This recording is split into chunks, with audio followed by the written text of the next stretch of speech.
BJP के supporters हैं। जब भी पार्टीशन के बाद आए थे, बचपन से ही हमारे पेरेंट्स, ग्रैंड पेरेंट्स बीजेपी के सपोर्टर्स हैं। आज भी हम चाहते हैं कि सिंधियों को कुछ न कुछ भागीदारी दें, पर हम पूरा समर्थन बीजेपी को दें। आश्वासन दिया है कि हमारी भागीदारी हर जगह होगी, सिंधु समाज की, हम सिंधीज़ की। तो we must honour their words and we will wait for the time. तो सब कुछ अच्छा ही होगा। जैसे आश्वासन आप भी दे के फिर नहीं किया है, कोई तो बात आगे भी- नहीं, कभी कभी ऐसा होता भी है, हाँ। है ना? हाँ। तो पर अब बोला है तो ज़रूर अच्छा ही होगा।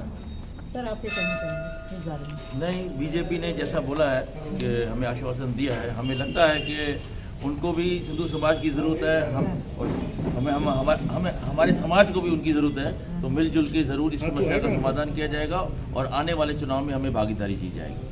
बिल्कुल, हम लोग सब सिंधु समाज में बीजेपी को सपोर्ट करेंगे।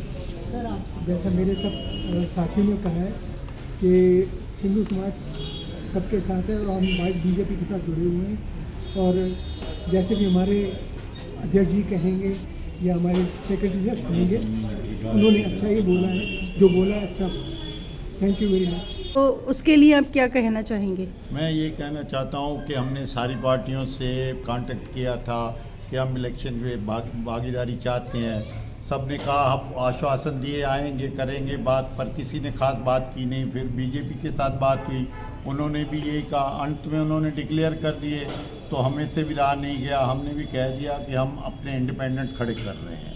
हम कई जगह से दिल्ली में कई लोग सीटों से हम सिंधी लोग खड़े कर रहे हैं। फिर उनकी आंखें खुली, फिर उन्होंने हमसे बातचीत करी। वो और कोई पार्टी तो आई नहीं, बीजेपी ने ही कहा कि भाई आश्वासन दिया हमें कि हमसे कोई चूक हो गई है और जब इलेक्शन हो जाएंगे तो हम जीत तो वैसे लगभग भाजपा की पक्की है। तो उन्होंने कहा हम आपको भागीदारी भी देंगे, सब कुछ करेंगे। फिर हमने अपने नेताओं जो भी हमारे थे पंचायतों के, सबको डिसीजन बताया गया। तो उन्होंने कहा जी ठीक है। फिर अंत में हमने यही डिसाइड किया कि भाजपा को सपोर्ट करेंगे। तो और क्या इसीलिए हम सारी दिल्ली में सबको कह दिया है सिंधी समाज में कि भाजपा को सपोर्ट। तो क्या आपको लगता है कि वो आपको भागीदारी देंगे जीतने के बाद? क्यों नहीं देंगे? नहीं देंगे तो फिर आगे एक बारी थोड़ी होते इलेक्शन, एक बारी थोड़ी होना। अभी तो कई इलेक्शन होंगे, 2 साल बाद कॉर्पोरेशन के हैं, फिर एमपीज के हैं, कई इलेक्शन होते रहते हैं। फिर क्यों नहीं देंगे? अगर मुकर जाएंगे तो फिर हम भी थोड़ी छोड़ेंगे उनको। हम भी तो सीधी फिर उनके अगेंस्ट बोलेंगे सारी चीज़ें। यही बात है। बाकी फिर हमने अब अनाउंस कर दिया है सिंधु समाज ने कि बीजेपी को सपोर्ट। आप कुछ बोलेंगे? हमारी जैसे हमारे अध्यक्ष जी ने बताया कि हमारी कुछ नेताओं से मीटिंग हुई भाजपा के, और उन्होंने हमारे को अश्योरेंस दी है।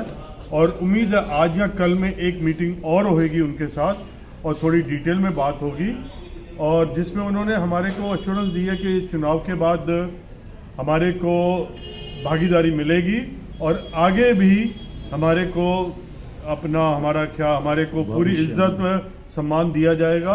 और चुनाव में भी राजनीतिक भागीदारी, हर तरीके में भागीदारी, संगठन में, सरकार में, हर तरीके में हमारे को भागीदारी दी जाएगी। बाकी मेरी आप सबसे, आप जो जितने भी यहाँ पे मैं कह रहा हूँ, स्पेशली जो इस विधानसभा के हैं, क्योंकि सिंधु समाज एक ऐसी संस्था है जिसके साथ सिर्फ सिंधी नहीं, मेरे हिसाब से आसपास के इलाके का हर आदमी, हर इंसान किसी न किसी तरीके से सिंधु समाज से जुड़ा हुआ है।